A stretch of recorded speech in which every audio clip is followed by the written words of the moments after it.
തെറ്റാണെന്ന് പ്രമാണം പറയുമ്പോഴാണ് അറിയുന്നത്.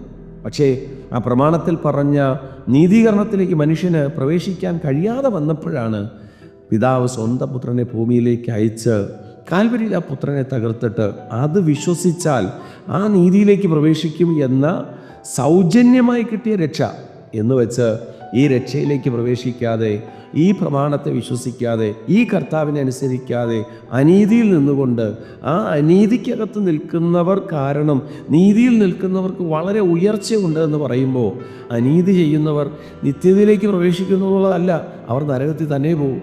പ്രിയരെ, ജീവിതത്തിനകത്ത് അറിഞ്ഞ സത്യത്തിനകത്ത് ദൈവം ഏൽപ്പിച്ച വിശ്വസ്തതയ്ക്കകത്ത് വിശുദ്ധിയോടെ വിശ്വാസത്തോടെ സഞ്ചരിച്ച്, മറ്റുള്ളവരല്ല പ്രിയരെ, ദൈവത്തെ നോക്കി ഏൽപ്പിച്ച ആ കൽപ്പനയ്ക്കകത്ത് വിശ്വസ്തയോടെ സഞ്ചരിച്ച് ദൈവം ഒരുക്കിയിട്ടിരിക്കുന്ന ആ നിത്യഭവനത്തിലേക്ക് പ്രവേശിപ്പാൻ ദൈവം കൃപ ചെയ്യട്ടെ.